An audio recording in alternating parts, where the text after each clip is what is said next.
নমস্কার বন্ধুরা, তনুশ্রী রান্নাঘরে আপনাদের সকলকে স্বাগত জানাই। আশা করছি আপনারা সকলে ভালো আছেন, সুস্থ আছেন। তো আজকে আমি একটা বানাবো ইভিনিং স্ন্যাক্স, যেটা খেতে কিন্তু খুবই সুন্দর। এটা স্টার্টার হিসাবেও মানে ব্যবহার করা হয়। তো যে কোনো অনুষ্ঠান বাড়িতে এটা স্টার্টার হিসাবে মানে খুবই জনপ্রিয়। আর এটা আমরা রেস্টুরেন্টে গিয়েও খেয়ে থাকি বিভিন্ন সময়।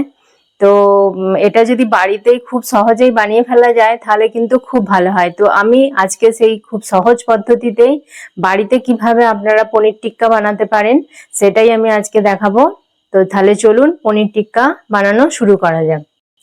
বন্ধুরা, পনির টিক্কা বানানোর জন্য আমি 250 গ্রাম পনির নিয়েছি। আর পনিরটাকে দেখুন আমি এরকম চৌকো চৌকো শেপে, একটু বড় বড় শেপে পনিরটাকে কেটে নিয়েছি।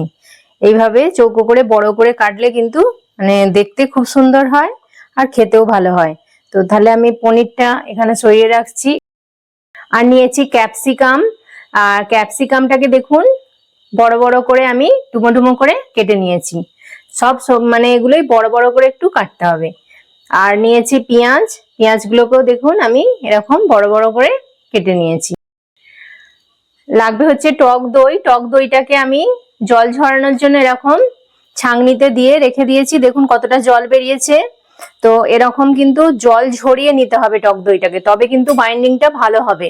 জল সমেত কিন্তু নিলে ওটা পাতলা মতো হয়ে যাবে, বাইন্ডিংটা ভালো হবে না। আর লাগবে হচ্ছে রসুন বাটা, আদা বাটা, গোলমরিচ গুঁড়ো, আর একটু লাগবে বেসন। বেসনটাকে আমি শুকনো খোলায় একটু রোস্ট করে নিয়েছি। হলুদ গুঁড়ো লাগবে, কাশ্মীরি লঙ্কার গুঁড়ো লাগবে। আর লাগবে হচ্ছে স্বাদ অনুযায়ী লবণ আর একটু রিফাইন্ড তেল। তাহলে এবার চলুন আমরা শুরু করি ম্যারিনেট করা। ম্যারিনেট করার জন্য দেখুন আমি একটা এরকম বোল নিয়ে নিয়েছি। তো এবার এক এক করে সব জিনিসগুলো আমি এতে দেব। প্রথমে আমি দইটা দিয়ে দিচ্ছি, জল ঝরানো টক দইটা দিয়ে দিলাম। এবার দিয়ে দেব রসুন বাটা, 1 চামচের একটু কম দিলাম। ছোট চামচের হলে 1 চামচ, আর বড় টেবিল চামচের 1/2 চামচের একটু বেশি। আর দিয়ে দেব কাশ্মীরি লঙ্কার গুঁড়ো। এটা একটু বেশি পরিমাণে দিতে হবে, আমি 2 চামচ মতো দিয়ে দিলাম। এটা একটা কালারটা কিন্তু খুব সুন্দর আসবে। দিয়ে দেবো 4 চামচের 1 চামচ মতো। হলুদটা অল্প দিতে হবে। আর দিয়ে দিচ্ছি গোলমরিচ গুঁড়ো। এখানে 1 চামচ গোলমরিচ গুঁড়ো আছে, এটা দিয়ে দিলাম। চামচের 1 চামচ জিরে গুঁড়ো আছে, জিরে গুঁড়োটাও দিয়ে দিলাম। দিচ্ছি বড় টেবিল চামচের 1 চামচ, আর একটুখানি দিচ্ছি মানে 1.5 চামচের মতো। অনুযায়ী লবণ দিয়ে দিচ্ছি। 2 টেবিল চামচ রিফাইন্ড অয়েল। এবার সব মশলাগুলো আমি একসাথে ভালো করে ফেটিয়ে নেব। মশলাটাকে কিন্তু ভালো করে মেশাতে হবে। যত ভালো করে মেশানো হবে ম্যারিনেটটা কিন্তু তত ভালো হবে, যেন দলা না বেঁধে যায়। ভালো করে কিন্তু এটা একটু মিশিয়ে নিতে হবে। মেশানো হয়ে গেছে। এবার আমি এতে একটু গরম মশলার গুঁড়ো দিয়ে দিচ্ছি। 1/2 চামচের মতো গরম মশলার গুঁড়ো দিয়ে দিলাম। দিয়ে আবারও এটাকে ভালো করে আমি মিশিয়ে নেব। দেখুন আমার ভালো করে এটা মেশানো হয়ে গেছে। এবার আমি সব সবজিগুলো দিয়ে দিচ্ছি। দিয়ে সবজিগুলো আগে আমি মেশাবো, তারপর আমি পনিরটা দেব। টুকরোগুলো দিয়ে দিচ্ছি। এগুলো দিয়ে কিন্তু খুব আলতো হাতে এটাকে মাখতে হবে। খুব বেশি চাপ দিলে হবে না, তাহলে পনিরগুলো যেহেতু খুব নরম ভেঙে যাবে। সেজন্য আমি এটাকে আলতো হাতে একটু মেখে নেব।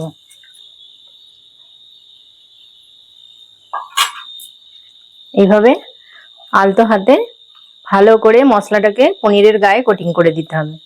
এইভাবে আমি দেখুন ভালোভাবে মশলাগুলোকে লাগিয়ে দিচ্ছি।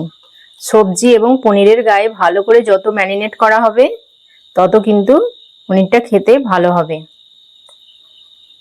পনির টিক্কার স্বাদ কিন্তু এই ম্যারিনেটের মধ্যেই আছে। মানে এই ম্যারিনেটটা যত ভালোভাবে হবে পনির টিক্কাটা খেতে কিন্তু ততটাই ভালো হবে। দেখুন ভালোভাবে আমার মাখা হয়ে গেছে। এবার এটাকে আমি একটা প্লেট চাপা দিয়ে 20 মিনিট মতো রেস্টে রেখে দেব। তারপর 20 মিনিট পর আমি এটাকে ফ্রাই করব। হয়ে গেছে, তো আমি 20 মিনিট পর ফিরে এসেছি। দেখুন ম্যারিনেটটা খুব ভালোভাবে হয়ে গেছে। এবার আমি এরকম স্টিক নিয়েছি কাঠের, এবার স্টিকের মধ্যে এগুলোকে গেঁথে নেব। আমি এতে প্রথমে এরকম ভাবে গেঁথে নিচ্ছি পেঁয়াজ। আপনারা যেরকম পছন্দ সেই অনুযায়ী শেপে সাজিয়ে নিতে পারেন। তারপর আমি একটা ক্যাপসিকাম দিয়ে দেবো, এরপর একটা পনির দিয়ে দেবো,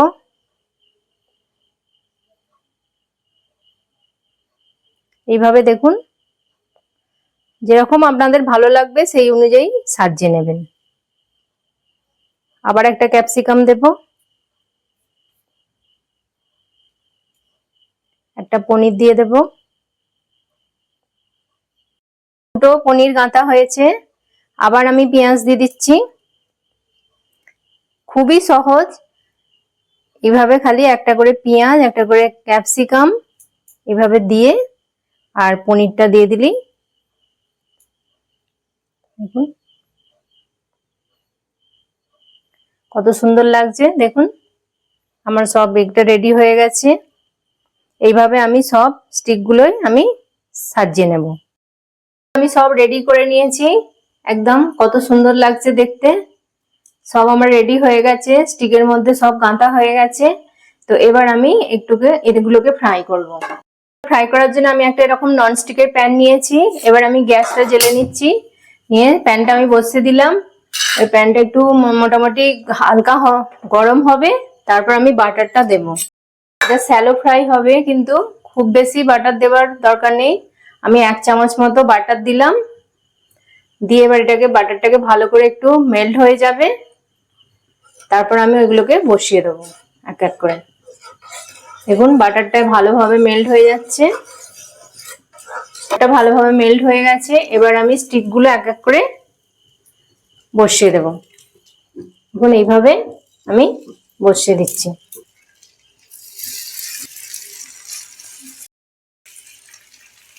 সব স্টিকগুলো আমি বসিয়ে দিলাম, দিয়ে এবার আঁচটাকে মিডিয়ামে রাখবো, রেখে উল্টে পাল্টে একদিকটা হয়ে যাবে তারপর আমি আবার উল্টে দেব। এইভাবে ঘুরিয়ে ঘুরিয়ে এটাকে সেকে নিতে হবে।